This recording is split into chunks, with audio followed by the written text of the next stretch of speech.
Mga kwento ni Felmo.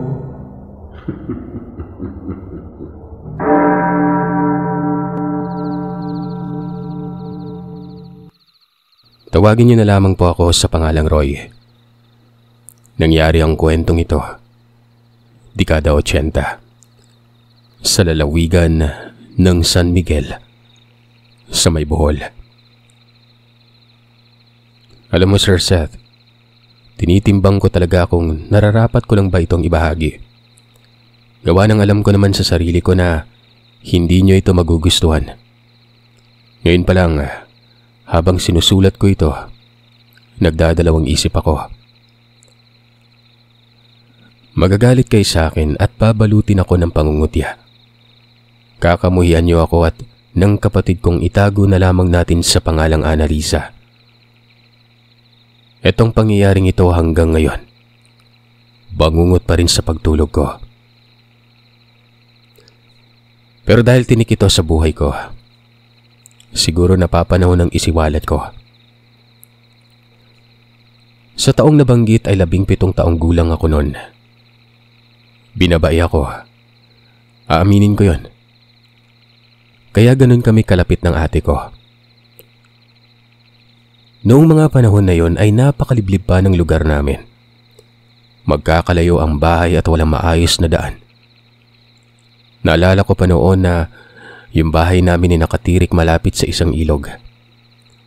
Isang palapag lamang ito pero malapad. Sa panahong yon, siguro nahahanay ang bahay namin sa moderno. Yung panahon lang na yun dekada 80. Hindi naman sa nagmamalabis pero may kaya kami sa buhay. Dulot na rin ito sa pagsusumikap ng mga magulang namin. May malawak din kaming lupain na pinagtataniman ng palay. Pero mga tauhan namin ang nagmamaniobra. Matanda sa akin si ate ng 5 taon. Literal na dalaga na siya.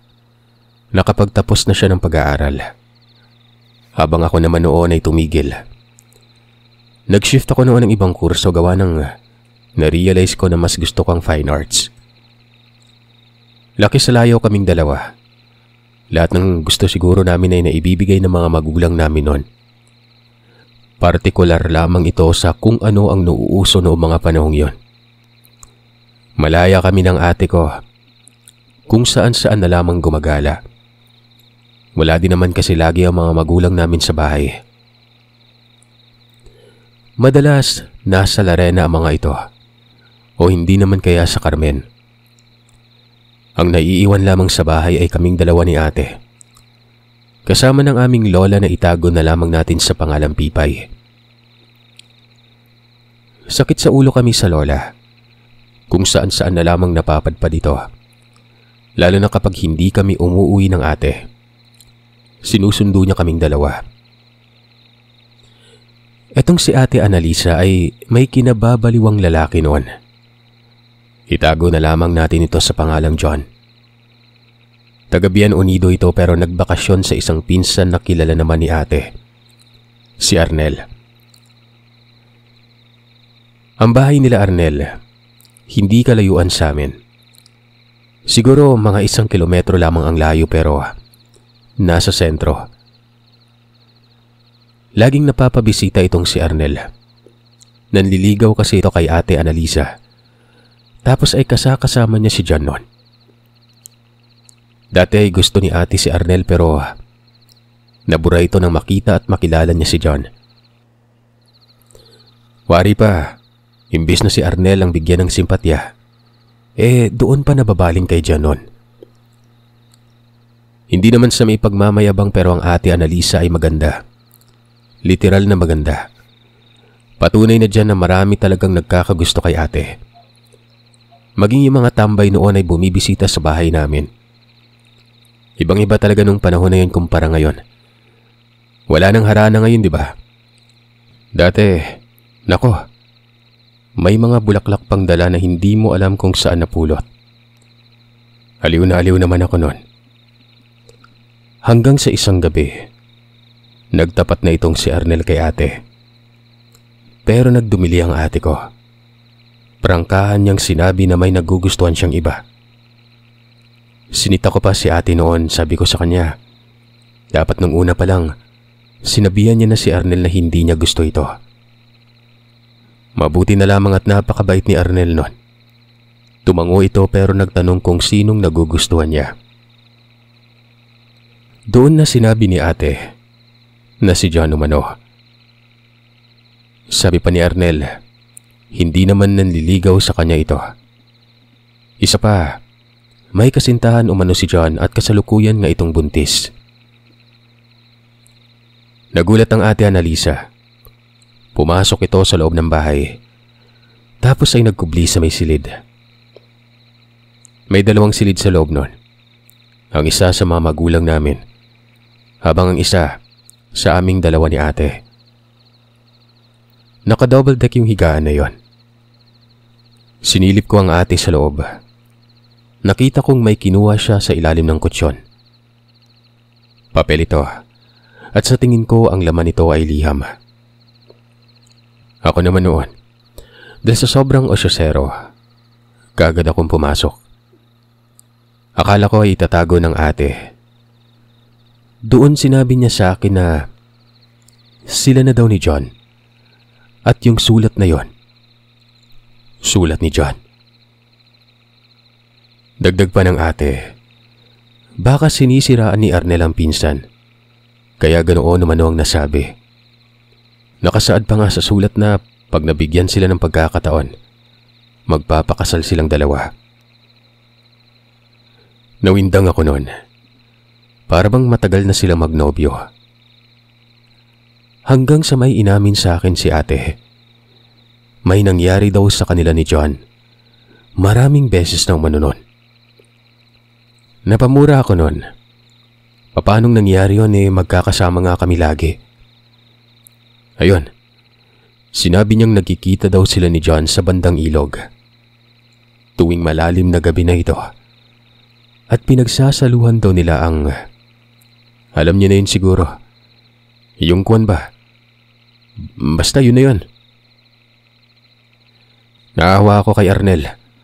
As in awang-awa ako nun. Sa kasagsagan ng panliligaw nito, may sideline pa lang ate. Si John noon dahil tapos na ang bakasyon ay bumalik na yun sa may Bien.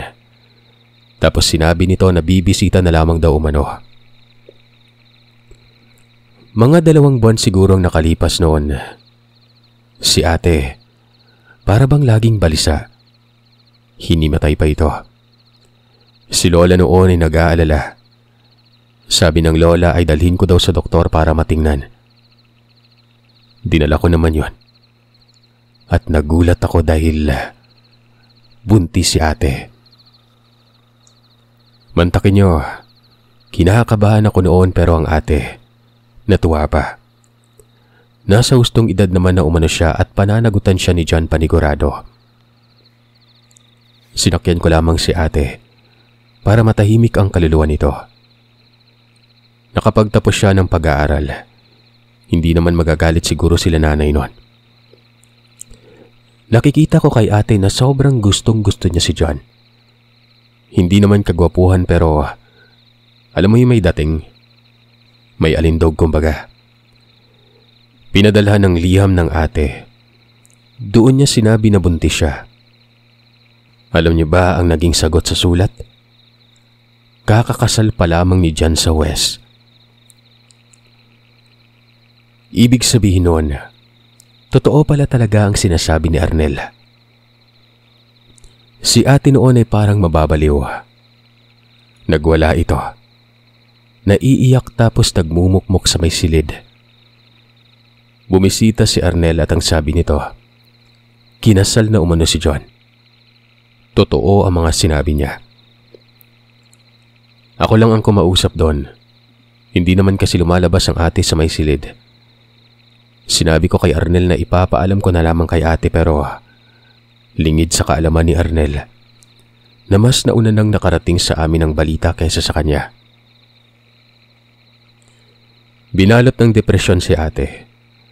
Para bang sinapian ng demonyo ito. Aminado akong kilala ko siya. Ang ugali niya, maging ang mga hilig niya. Pero sa pagkakataong yun ay para bang baliw na ito. Hindi na siya lumalabas. Walang kaalam-alam ang mga magulang namin. Kung dumating naman yung mga yon, hanggang kamusta lang. Tapos aalis din kaagad. Nag-iiwan lamang ito ng pera sa amin. Ang dami kong ang ipon nun, maging ang ate meron din. Hanggang sa isang gabi nun, kinausap ako ni ate. Pupuntahan daw namin si John. Naloloko ka na ba, ate? Anong gagawin natin doon? Iskandalo? Alam mong mahal ako ni John, Roy. Malay mo, napilitan lang siya. Kukunin ko siya doon. Nahihibang ka na nga. Pero sige, sasamahan kita. Pero ipangako mo sa akin na hindi ka mag-ieskandalo, ha? Tumango lamang siya noon. Kinabukasan, mga 6:00 ata yon, nakahanda na ang ate. As in nagulat ako. Nag-makeup pa ito. Kumbaga, parang beauty pageant ang dadaluhan. Basta ang ganda niya. Naiinggit nga ako noon kung bakit pa kasi nilagay sa may lawit yung kaluluwa ko. Sana magsingganda kami ng ate. Kagad akong naligo noon. Nang matapos na ako makapaganda, umalis na kami. Alam ni ate kung saan sa Bien Unido ang bahay dahil nakalathala din ito kasama ng liham. Tanghali na kami nakarating. Nakita ko ang bahay. Si ate noon ay pawis na pawis. Natunaw ng makeup niya. Pero maganda pa rin. Malaki ang bahay nila John. Nakabunga dito sa dagat pero sobrang luma ng bahay. May iilang mga kapitbahay doon pero magkakalayo. May nakita akong babaeng matangkad dito tapos buntis. Parang ilang linggo na lamang ay kabuwanan na. Kami noon ni ate, nakapuslit lamang sa isang tindahan.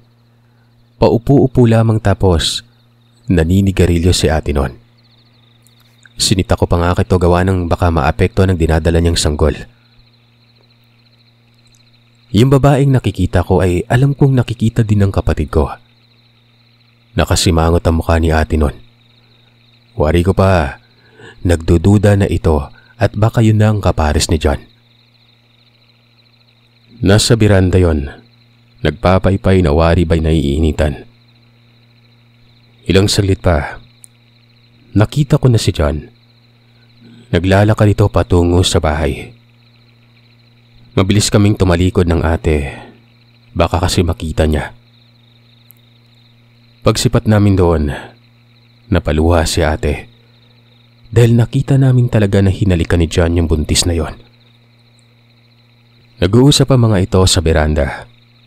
At ang huling nakita ko, pinuntahan ni ate yon. Nataranta ako noon at baka mag-iskandalo na. Magkakasabunutan pa ata yung dalawang buntis na ito.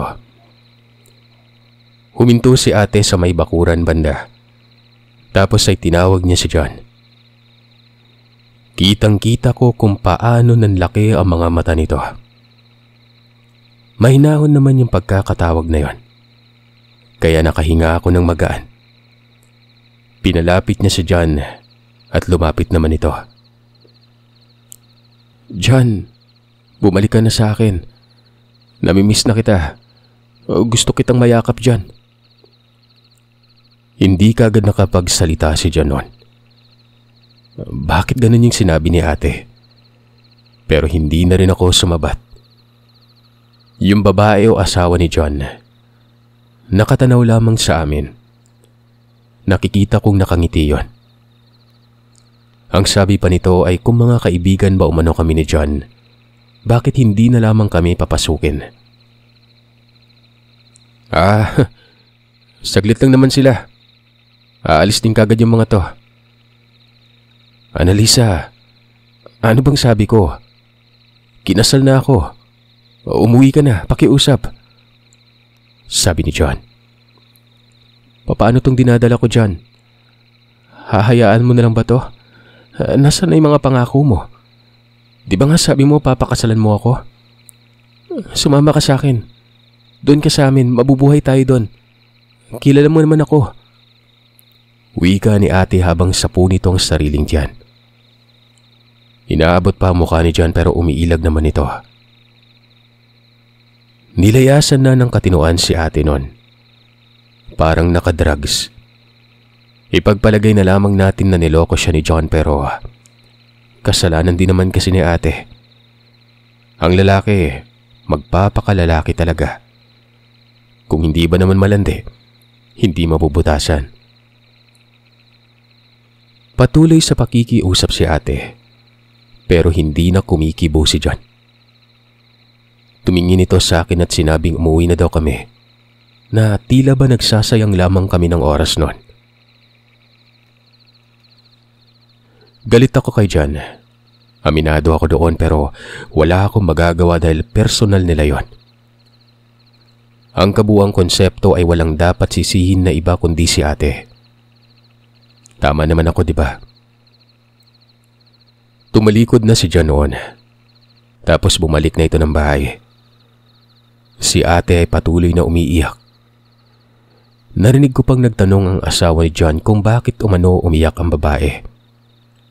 Si John naman muling tumingin sa amin tapos sinabi nitong hayaan na lamang umano. Alam kong sobrang sakit ng nararamdaman ni ate. Dala-dala niya yun habang papauwi kami. Nang makarating kami sa bahay, nanatili sa beranda ang ate. Nakatulala ito tapos nakasimangot ang mukha. Ako naman noon, nakamasid lamang sa kanya. Baka kasi kung anong gawin niya. Kinagabihan, may sinabi sa akin si ate. Hindi daw siya papayag hanggat hindi na ibabalik sa kanya si John. Dagdag pa niya, lalapit siya sa isang albularyo. Baka umano may gayuma at pwedeng magamit. Ate, hayaan mo na lang yun. Tutulungan naman kita tsaka ako na yung magpapaliwanag kila nanay at tatay. Makinig ka sa akin, Roy. Mahal na mahal ko siya. Ikakamatay ko kung hindi siya mapapa sa akin. Samahan mo ako. May kilala akong marunong manggayuma. Napamura na lamang ako nun. Pinigilan ko ang ate pero iginigiit niyang gagawin niyang lahat. Kung tutulong man daw ako ay sa ganoong paraan na lamang. Ang pakikisama sa ate sa kung anong gusto niya mangyari. Pati ako nun napapabahala na rin. Gabi yun. At pinuntahan namin yung kilalang manggagamot sa lugar. Ayun, dinulog ni ate ang kanyang hinaing pero pinagalitan siya ng albularyo. Hindi niya daw gawain ang manggayuma. Ganun po ba? Pakiusap po, Manong. May kilala po ba kayong may kakayanan sa ganon? Babayaran po kita. Wika ni ate nun. Inilabas ng ate ang malaking halaga ng pera. Nakabugkos pa yun ng lastiko. Marami at malaki yung halaga noon sa panahong yon. Ito namang albularyo. Pagkakita sa pera ba, gumaan ang pananalita. Sabi pa, kusang loob ba umano ang ibibigay na pera? Ayon naman kay ate ay kusang loob umano. Ang hinihiling lamang niyang kapalit ay ang matulungan siya sa kanyang problema. Ilabas na ako dito ah. O sige, sumunod kayo sa akin. Wika ng albularyo. Akala ko pa noon ay dadalhin kami ng albularyo sa isang magaling sa gayuma. Kaso doon lamang pala sa likod ng bahay niya. Itago na lamang pala natin ang albularyo na ito sa pangalang Kiko. Malaki din ang bahay nito pero mas luma pa sa bahay nila John. May kasama si Mang Kiko sa tahanan niya. Isang ubod ng tandang lalaki. Nasawari ko pa sa sarili ko noon ay tatay yun ni Mang Kiko. Matanda na si Mang Kiko pero buhay pa ang tatay nito. Doon sa pinagdalhan niya sa amin ay may maliit na bahay. Gawa lamang ito sa pawid, pero selyado. Mga 50 metro siguro ang layo mula sa tahanan mismo ng albularyo. Nakita ko sa loob ang iba't ibang gamit na noon ko pa nakita sa tanambuhay ko. Yung papag ng bahay na yun ay gawa sa kawayan. Naupo doon si Mang Kiko at ang sabi, maupo umano kami at makinig sa kanya. Ang gagawin niya umano ay labag sa kalooban niya. Pero sa ikakatahimik umano ni ate, tutulungan niya ito. Magsasagawa umano siya ng ritual. Tatawagin niya umano ang isa sa pinakamabangis na kampo ng dilim.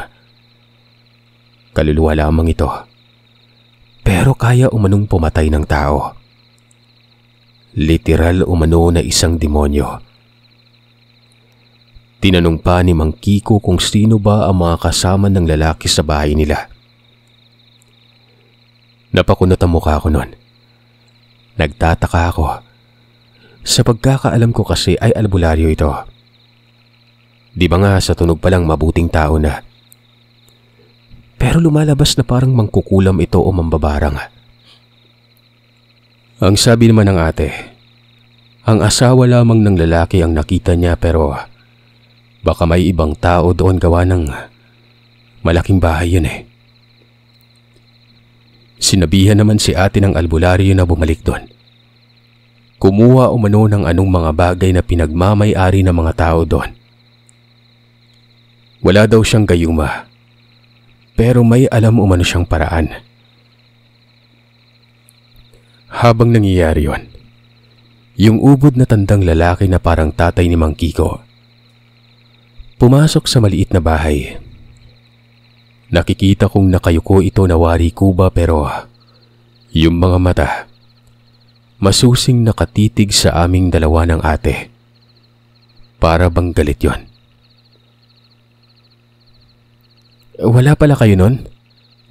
Ano bang gagawin mo? Tugon naman ng ate matapos sabihin ng albularyo ang mga kataga kanina. Ayon kay Mang Kiko, kaya niyang gumawa ng gayuma, pero hindi garantisado ang inaasam ni ate. Bali, manggagayuma nga ng tao, pero posibleng mawala pa rin ito. Ang mas maigi daw gawin, patayin ang sino mang hadlang para wala nang mapagpipilian ng lalaki. Basta wag lang daw magpakita ng motibo at wag ipagsabi. Dahil ang gagawin niya, ang kontra lamang nito ay ang pagsisiwalat sa iba. Dahil kahit kailan umano ay walang makakatukoy dito. Kahit gaano pa kagaling na albularyo ang lapitan, hindi malalaman ang gagawin niya. Basta, hanggat maaari ay mananatiling lihim yon. Nanlaki ang mga mata ko nang sabihin ni Mang Kiko na barang umano ang gagawin niya.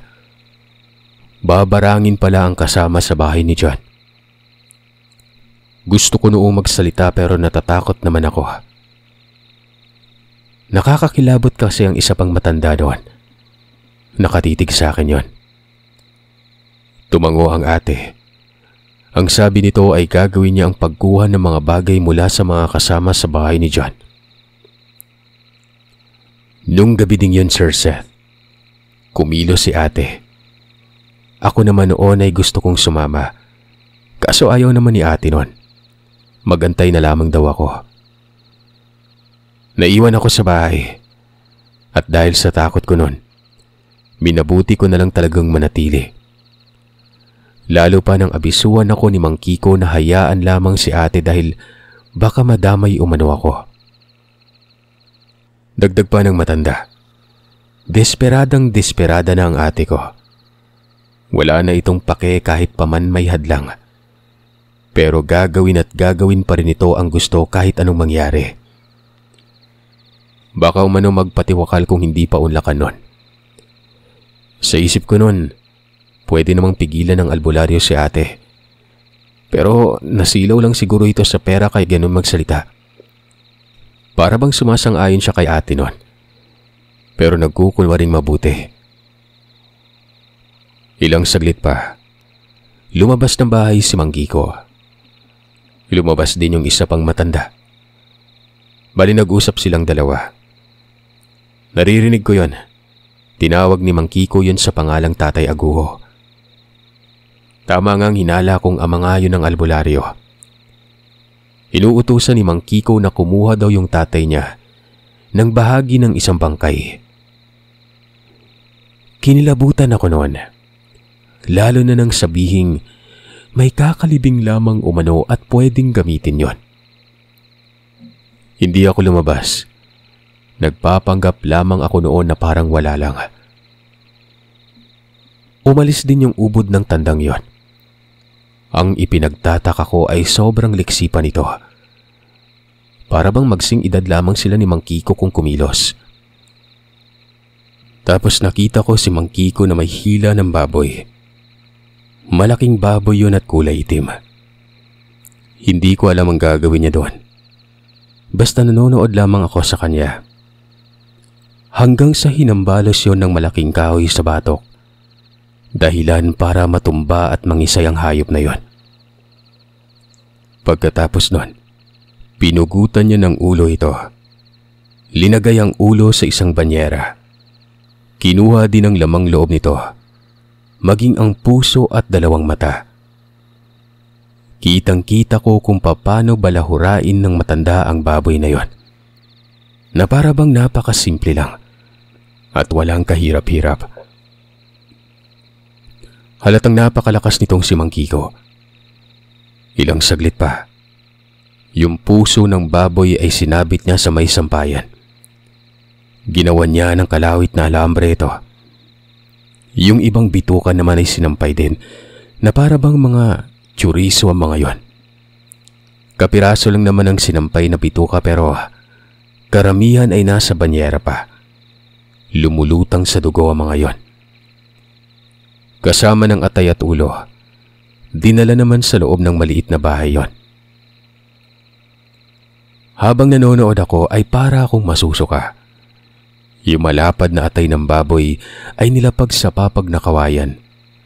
Tapos sa gilid nito, nagtirik ang matanda ng isang kandila. Puting kandila yon. Tapos ay kumuha ito ng alambre.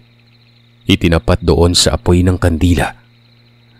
Pagkatapos noon ay gumuhit siya ng kung ano sa atay gamit ang nagbabagang alambre na yon. Para bang mga alpabeto yon. Tapos yung noo ng baboy, ganoon din ang ginawa ni Mang Kiko. Minarkahan niya ito. Gabi na. Malapit na ba ang bahay ng nasabing lalaki ng kapatid mo? Wika ng matanda noon. Nang marinig ko ito, kaagad kong sinabi na malayo at nasa biyen pa ito. Ganun ba? Ang layo pala. Pero tingin ko'y gagawa ng paraan yung kapatid mo. Mabibigyan din ako ng mahabang oras kasi kinakailangan pa ng paghahanda. Baka mamayang umaga ko na simulan. Tumango lamang ako noon. Ilang saglit pa, dumating na yung tatay ni Mang Kiko. Bit-bit nito ang isang tela na animoy binalot sa kung ano. Pagbuklat, halos bumaliktad ang sikmura ko. Paano ba naman kasi? Pares ng mata yon at kamay ng tao. Inuud pa ito. Kung hindi ako nagkakamali, galing yon sa patay. Umaalingasaw pa ang baho noon. Hindi ako nakatiis at lumabas ako ng bahay na yon. Sumuka talaga ako ng sumuka. Totoo nga. Totoong kumuha nga ito ng bahagi ng isang bangkay. Hindi na nga ako pumasok sa loob noon. Doon na lang ako sa labas at umupo sa gilid ng bahay. Naririnig ko ang pagmumuni-muni ng Mang Kiko na para bang halong kanta yon pero nakakakilabot pakinggan. Ilang saglit pa, umusok sa loob. Pagsilip ko nun, nakita kong nagsisiga ng isang bunot si Mang Kiko. Tapos ay pinapausukan ang ulo ng baboy at yung atay. Tapos yung bahagi ng katawan ng isang bangkay, nilagay yon sa banyera. Hinalo-halo ni Mang Kiko ito kasama ng mga bituka ng baboy. Pumutok pa yung bituka nun. Alam naman na natin ang laman nun, di ba? Na siya namang mas lalong nagpadiri sa akin. Sobrang baho na ng paligid. Gusto ko magpunta sa malaking bahay nila Mang Kiko kaso napakadilim naman sa lugar na yon. Takot kasi ako sa dilim, kaya nga hindi ako umuwi. Kung sinama ako ng ate ay dapat hindi ko nasisilayan yung lahat. Nakakadiri talaga. Lumulutang na yung bituka sa may dugo. Tapos nakikita ko yung kamay na gumulong-gulong habang hinahalo ni Mang Kiko yon. Hindi ko man lang nakitang nandidiri ang matanda. Sa halip ay para bang ginaganahan pa ito. Kasabay noon ang pag-uusal ni Mang Kiko. Maging yung tatay nito ay nag-uusal din at binabali-bali ang ulo. Parang mga hindi normal na tao. Parang mga nilalang na galing sa ilalim ng lupa. Maya-maya pa'y lumabas si Mang Kiko. Tapos yung puso ay pinausukan niya din. Hanggang sa sinaksak niya ang ilalim banda ng pusong yon. Umagas ang dugo at sinaluyo ni Mang Kiko gamit ang kanyang bibig. Napalunok ako ng laway. Pinagpapawisan ako ng malamig. Nanginginig ang katawan ko sa nararamdaman kong kilabot. Walang tulugan yon. Patuloy lamang sa kung anong ginagawa ang dalawang matanda. Umuungol ang mga ito tapos ilang saglit ay tatahimik at bigla na lang magsasagutan. Para bang nag-aaway pero hindi ko naiintindihan ang mga bukang bibig nila. Hanggang sa inabot na lamang ng madaling araw, dumating si ate. Nakikita ko sa mukha niya na sobrang balisa ito. Tapos panay ang suka. Para bang sobrang nervyos nun. Kagad naman akong nagtanong kung nakakuha ba siya ng gamit. Tumango ito at ipinakita niya sa akin ng panyo. Kulay dilaw yon pero maliit at halatang pambabae. Nagtanong pa ako sa kanya kung paano niya nakuha yon. Ang sabi niya naman sa akin, pumuslit umano siya sa may likod. Wala namang harang kaya malaya siyang nakapasok sa lugar. May lagayan daw doon ng mga sinuot na damit tapos panyo ang napili niya. Dagdag pa ng ate nun. Parang nakita daw siya ni John. Paano ba naman kasi ay may tumawag umano sa kanya. At boses yun ng lalaki. Kaya naman mabilis umano siyang tumakbo palayo nun. Nako, bawal pa naman may makakaalam ate. Kung tinawag niya yung pangalan mo, nakilala ka niya. Tugon naman ni ate nun. Yun nga yung ikinatatakot ko eh. Pero ano bang malay niya sa gagawin natin, di ba? Anong gagawin natin? Gagawin mo lang ate. Naku ka, kung alam mo lang yung nangyari dito habang wala ka. Kagad na inabot ni ate ang panyong yon kay Mang Kiko. Tapos nagmungkahi si Mang Kiko na maghubad daw ng damit ang ate. Napatanong si ate kung bakit pahuhubarin. Maging ako nga noon ay nagtaka. Ang sabi naman ni Mang Kiko ay ililigo daw ng ate ang laman ng banyera. Napamura na lamang ako noon. Nailalarawan ko kung gaano yun nakakadiri.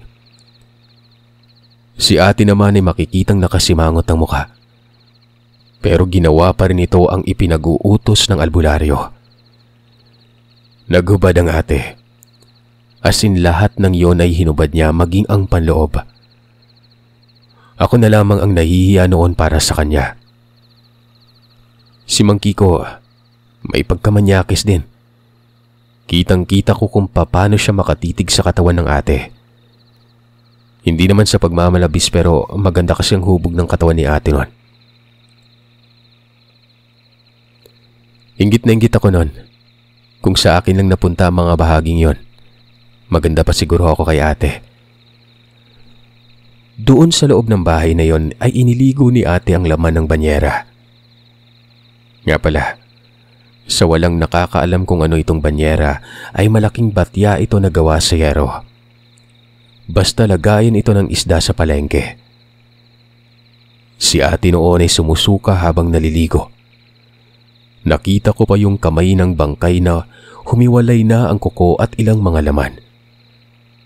Tapos yung mga uod, naku po, nasa buhok na ng ate Analisa. Ilang saglit pa ay pinatalikod si ate. Tapos ay kumuha ng tangkay si Mang Kiko. Nilublob niya doon sa nag-uuling na bunot at ginuhitan ang katawan ng ate ko. Kaparehang guhit na nakita ko sa atay at ulo ng baboy. Ilang minuto matapos nun, yung mata ng baboy ay kinain ni Mang Kiko at ng tatay niya. Tag-isa sila nito.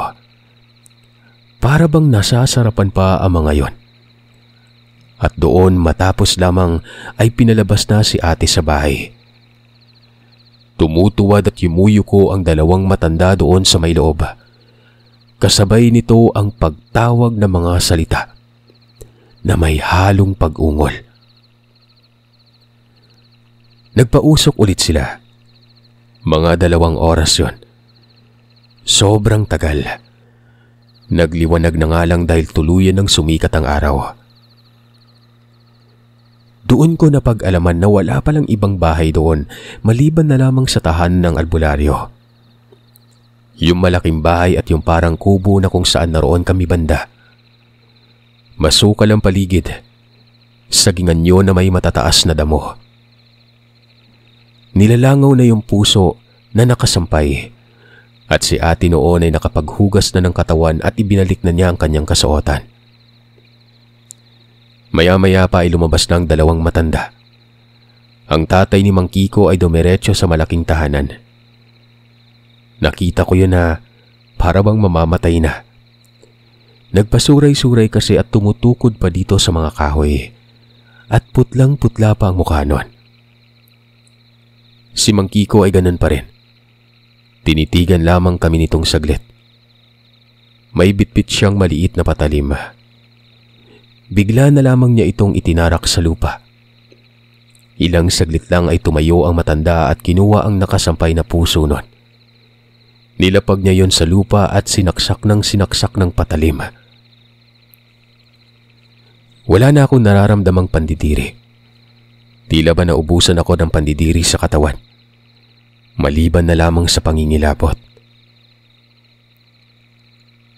3 gabi lang. 3 gabi lang ang binigay. Ayaw niyang matagalan pa. Gusto niyang kunin kaagad ang buhay. Kamuntikan pa ako magkamali. Kami sana ng tatay ko ang mamamatay kung hindi yun nadala sa pakiusap. Ang biktima, sa loob ng 3 gabi, may mangyayari sa kanya. Nagtaka ako sa sinabi ni Mang Kiko. Hindi ko kaagad nakukuha ang ipinupukol niyang mga kataga. Sino kaya ang binabanggit nito na para bang papatay sa kanila nun? Kaya dala ng pagkabagabag ay nagtanong ako. Sino po ba yung sinasabi niyong nagbigay lang ng 3 gabi? Ang demonyong sinasabi ko sa inyo. Ang tawag sa kanya, Jin. Matutupad at mangyayari ang nahiling. Wala nang atrasan ito. Ikaw, Day Analisa, kung anumang mangyari ay ikaw nang bahalang dumiskarte. Nasa kamay mo na ang kapalaran pagkatapos nun. Ibig sabihin lamang nun, Sir Seth, kampon pala ng dilim ang tinawag nila, na para bang humiling ang albularyong yon. Tumango lamang si ate noon. Umuwi na kami pagkatapos. Mabuti na lang at nakapagpaalam pala ang ate bago umalis sa Lola Pipay. Dahil si Lola noon nang makarating kami ay parang wala lang. Sinabi pa nitong mag-agahan na lamang daw kami dahil may pupuntahan siya. Wala na akong alam sa sitwasyon o naging resulta ng kademonyohang yon. Maging si ate, alam ko sa sarili ko na naglalakbay din ang diwa nito. Nakatulala lamang ito palagi. Tapos kapag tinatawag ko pa, nagugulat na para bang baliw. Kapag kinakausap ay tango lamang ng tango at wala siyang kibo. Tapos yung mga mata niya, nangingitim na ang bawat gilid nun. Akala mo, hindi natutulog. Matapos ang isang linggo, bumisita sa amin si Arnel. Nagulat kami sa dala niyang balita. Patay na umano si John. Nabaliw ito. Sumisigaw na parang sinasapian. Suka ng dugo habang sapo ang dibdib nun. Ito na rin ay batay sa sinabi ng mga magulang ni Arnel. Pumunta kasi ang mga ito doon sa biyen nang may mangyari kay John. Dagdag pa ni Arnel, ang dami umanong mga pasa sa katawan ni John. Gabi-gabi yung sinusumpong na para bang may sapi. Sa huling gabi ay nawala si John. At natagpuan na lamang umano ito sa baybayin. Wala nang buhay at lumulobo ang tiyan. Ang masaklap pa umano ay parang matagal na itong patay. Inuuod at may mabaho na. May lumabas pa nga daw na maraming uod sa bibig nito. Kinilabutan talaga ako ng Sir Seth. Hindi ako nakapagsalita. Ganoon kabagsik ang barang na isinagawa ni Mang Kiko pero ang tanong, bakit si John ang namatay? Napag-isip-isip ko na baka ang panyong nakuha ni ate ay pagmamay-ari ni John noon. Wala namang ibang posibleng sagot, di ba? Bakit sa kanya tumama? Si ate noon nanlaki ang mga mata at namutla. Humagulgol ito ng iyak. Tumakbo ang ate patungo sa kakahuyan. Sinundan pa ito ni Arnel. Ako noon ay kinakabahan na baka aminin ni ate yon. Bumalik si Arnel at ang sabi kasi ng ate ay gusto niyang mapag-isa. Ayon pa kay Arnel ay naiintindihan niya ang nararamdaman ng ate ko. Umuwi si Arnel pagkatapos nun. Kung alam lang ni Arnel, Sir Seth. Alam nyo, alam kong marami sa inyo ang magagalit. Magagalit kayo sa amin ng mga kapatid ko. Ito ang tinik sa lalamunan ko noon pa man. Malaki ang naging kasalanan ko. Hindi ko man lang nagawang hadlangan si ate. Magpasa hanggang ngayon, hindi ko malimot-limutan yon. Kahit itanggi ko pa at sa tingin ko ay hindi ako dawit pero kapatid ko siya at alam ko ang nangyayari. Kasama ako roon. Wala man akong masamang intensyon sa lalaking yun pero para na ring meron. Isang buwan lang ang lumipas. Namatay si ate. Nagkulong lamang yun sa silid at pagsuri ko sa kanya. Wala na itong buhay. Ayon sa pagsusuri ay cardiac arrest umano. Pero sa tingin ko, pati siya'y kinuha din ng demonyo. Hindi madali sa akin ang ikimkim ang lahat ng matagal na panahon. Araw-araw kong naaalala ang pangyayari. Katunayan ay dumaan ako sa medikasyon. Dinapuan ako ng sakit na anxiety. Mga kagiliw, kayo na po ang bahalang humusga base sa kwento ni Roy. Wala akong masabi. Siguro papagitna ako kasi wala namang dapat panigan sa kanila. Kapwa silang nagkasala nun. Yung lalaki nagkasala. Si Annalisa, sobrang nagkasala din. Para bang nawala ang takot niya sa Panginoon dahil sa pag-ibig. Nakakatakot. Isipin niyo ang klase ng barang na yon. Sobrang delikado. Maging ang nagsagawa na isang peking albularyo ay kamuntikan pang mamatay. Para sa akin, sa mga magulang ay dapat nilang pagtuunan ng pansin ang kanilang mga anak. Hindi yung katulad sa nangyari sa magkakapatid na laki sa layaw ang mga ito at lahat ng luho ay binibigay. Yan ang magiging resulta kapag hindi nagagabayan. Nagsimula ang pagkakamali doon sa mga magulang na magkakapatid. Siguro sa maniwala man kayo o sa hindi, pero sila ang naging ugat. Kung nagabayan lamang siguro ang magkapatid na yon. Tingin ko nga, mula pa pagkabata nila ganun na eh. Mantakin niyo kung anong klaseng babae si Annalisa. Nabubulagan lang para sa sariling kapakanan. Maging siguro si John, walang saktong gabay sa magulang yon. Sumasalamin ang anak sa kung anong klase ang magulang nila. Bueno ay opinyon ko lamang din yon. Gawa ng hindi din naman natin pwedeng isisi lahat sa magulang. Dahil kapag lumalaki naman tayo ay kahit papano, tayo na rin ang gumagawa ng desisyon natin. Ay yung tinatawag ng free will. Pero magpaganon pa man, nakakatakot at nakakadiri talaga ang kwentong ito. Hindi naman sinabi ng sender ang totoo niyang pangalan. Pero ang kwentong ito, marami tayong matututunan.